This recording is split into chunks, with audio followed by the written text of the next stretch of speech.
I'm back with another chat. All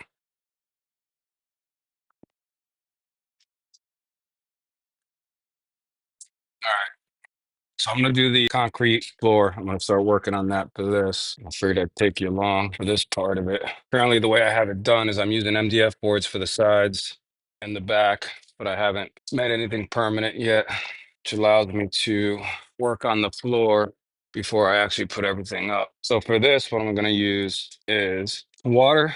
Always keep a water bottle around. Comes in handy. Black and white acrylic paint, a couple cups. What I'm gonna do is I'm gonna take these 3 cups, and that one had black in it at one point. I'm gonna mix up some paint here. There's no ratio. Oh, I didn't want black in that one. You can see my scientific method here.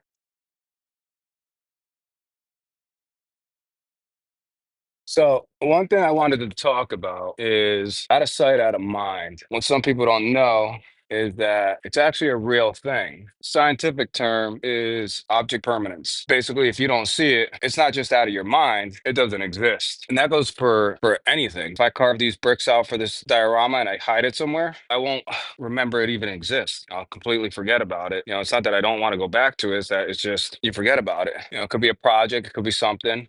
Sadly, it's also friends. I have some true dear friends that I love to death, but I don't reach out. And those that actually know me very well know that if they want to keep in touch, they're gonna have to reach out to me because it's a real thing. I don't keep in touch with people because I just don't remember to, get around to it. Just kind of forget about it. I keep all my stuff out. So when you see the hobby area is set up with everything just out, because again, if I don't see it, I'll forget about it. And it does suck a lot of times. I mean, it comes in handy when there's certain things you want to forget about. And I'll get back to that with some coping mechanisms because I'm going to try to keep this video short. So what I did is have 3 shades of gray. This was supposed to be white, but it's close enough. A mid-tone and a darker tone of grays. And what we're going to do is we're going to give it washes. And I'm going to use these artificial sea sponges or whatever they are. I'm in this one. We'll see. I forget which one I enjoy using. And a blow dryer. So what I'm going to do is I'm going to come in with the lightest coat first. And it's just going on. I mean, it's going on. I mean, I ain't sugarcoating it.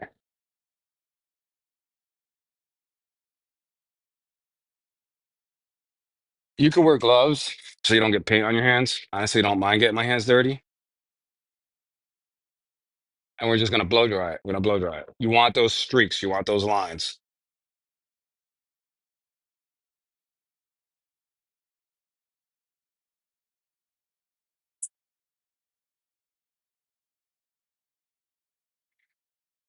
I blew a fuse.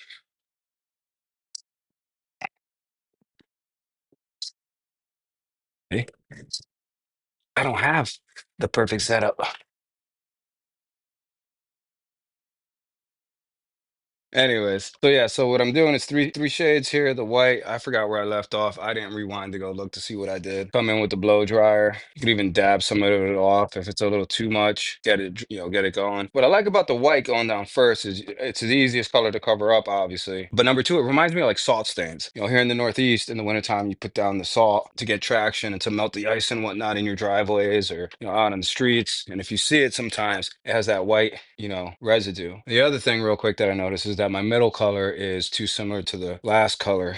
So I'm just going to come in here and add some more white. It might thicken it up a little bit, but I'm not concerned about that. What I do sometimes is I'll take some of this and pour it in there because I'm probably not going to go back and use this. It's a bit of a waste of paint, but you do what you got to do to, get her done. But now you're going to do the same thing. You're going to come in with the gray. You're kind of same thing. You're just going to kind of come in, whatever your heart's content to get this going, put some layers down. The worst part is honestly waiting for everything to dry. But and I'm gonna fast forward. I'll show you the end thing. I'm not gonna try to make this video long. I'm trying to see how long I've already been chatting because I know I ramble. Object permanence, out of sight, out of mind. Coping ways that I deal with out of sight, out of mind is I do have post-it notes like all over around my monitor. There's a bunch of post-it notes and they're just reminders, to do stuff. If I don't use them, I don't have them, I'll completely forget. My wife will tell me to grab something in the store. 20 minutes later, I forget and I'm gonna have to text her.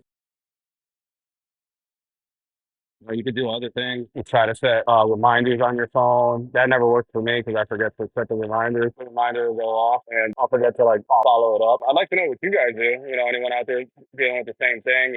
Not being able to keep in touch with people. Forgetting what stuff's at all the time because you can't see it. Forget it even exists. You guys have any coping mechanisms that you deal with it? Working these models and stuff. There's YouTube. Me trying to get this YouTube started now actually is helping me work on this build right now because otherwise I'd probably be sitting in front of the computer. And it's not that some people might think it's laziness, like, oh, you can just get up and work on it. It's not that simple. It's not that simple. It's like I know what I need to do when I need to do it. I just don't.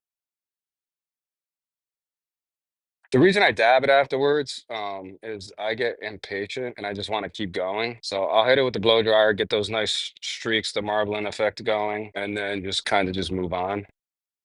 I might a lot of times like the edges, kind of put it down a little bit more because once I go to the diorama stage of putting the walls up, give it like that darker tone and where the wall meets the floor, little natural shadow lighting.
All right, so there you go.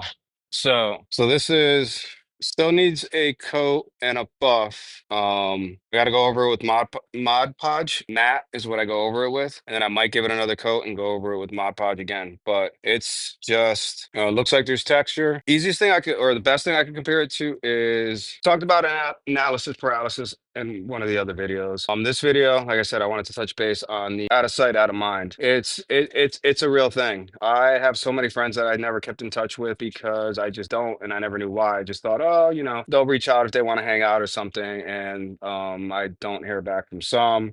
Some I do. I'll be honest, it's honestly a good way to find out who your real friends are and whatnot. Especially if you tell them, I'm not gonna reach out to me because it's what I tell people. But yeah, the object permanence, it's a real thing and it's tough. So, but yeah, I'm gonna finish this up. I'm gonna let it dry. I'll pick back up on the video, and not try to keep this short. This one I'll edit a little bit just to time lapse, as much as I can. Probably end up doing a voiceover because I don't know if that blow dryer could be heard. If you have any questions about any of this process, let me know. This is the process I did for the abandon. This is the what process I did for the barn style garage. Um, and it's like 7:30 at night, and I'm drinking a cup of coffee. That's all I drank. That's another thing. With ADHD, they say coffee is basically self-medicating. Coffee doesn't have the same effect on me as it does on most people. It doesn't wire me, doesn't get me all hyper. It just mellows me out.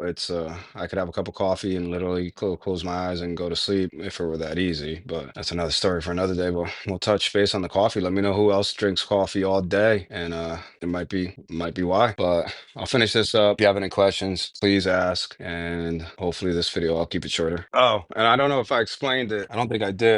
But after I went all over it, you want it wet, as you saw. You pour it on there, hit the blow dryer. The blow dryer gives these streaks. It pushes the water around. Best thing I could compare it is to ink art. If anyone ever watched any videos on doing alcohol ink art, where they just literally just pour ink and they get a straw and blow it to get the streaks. Beautiful stuff. I don't know if I'm allowed to find someone else's pictures and put them up. Anyways, Look up ink art. It's cool stuff. Beautiful work people do. But it's the same thing, same premise. You're pouring it on here. It's gonna give you all these streaks, and then at the end there, what I ended up doing is I'll dab on to get a little bit more texture look with the sponge with the darker color or the lighter color. This has a lot of light in it, so I went over it with the dark color, dabbing it, and then I buffed it. Before I did the dabbing, I did a little bit of buffing just to kind of get this out. And buffing was just a kind of damp sponge with one of your tones that you kind of want to blend it into, and just basically blend it. There is many ways to do the concrete look. I mean, I could have honestly just painted it gray and walked away, and it would have been fine. Make the texture paints you could get. I could have actually coated it with the spackle. So there's different ways you could do this. This is just the way I've found that I enjoy doing these right now. It may change, if I want to do like asphalt, you could do corkboard. If you have cork, glue this down, paint this, and it'll immediately give you a texture right away. But I don't know if I'm gonna voice over that or whatnot, but I moved the camera and I'm not moving it again.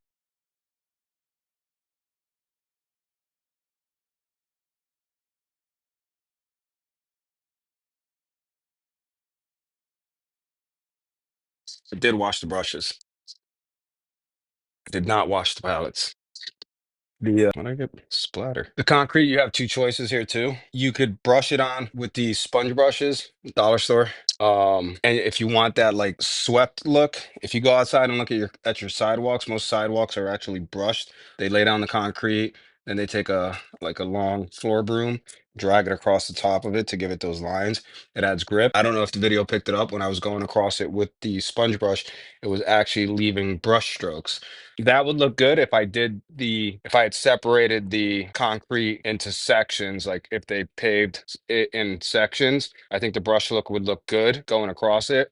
This, if you saw, I have this more, I don't know what type of sponge this is, but it's a lot more porous. The pores are really big on it. It's almost scratchy. I went over with this and dabbed it, and it kind of picks up the Mod Podge to give it a little bit more grip. Now I'll actually hit it with the blow dryer, get it dry a little bit, but then I won't touch this probably again until tomorrow. I want to make sure the Mod Podge dries. I like to give it a hand because again, I'm impatient. I like to keep it moving. Once I get started on something, I have to keep going. If I stop, who knows when I'll pick it up again. I've been working on this for quite a while, but again, thanks to you guys and thanks for me finally having the courage to start a YouTube channel. I'm using the YouTube channel to motivate me to do this. I'm actually very grateful, as corny as that sounds, but I am that I've kind of got some of my groove back, I guess. Yeah, so I'm gonna hit it.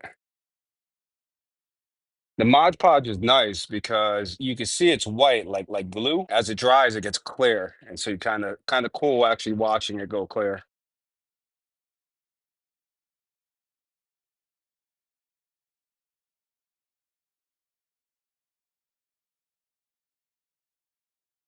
So what's nice is you now protected that bottom layer.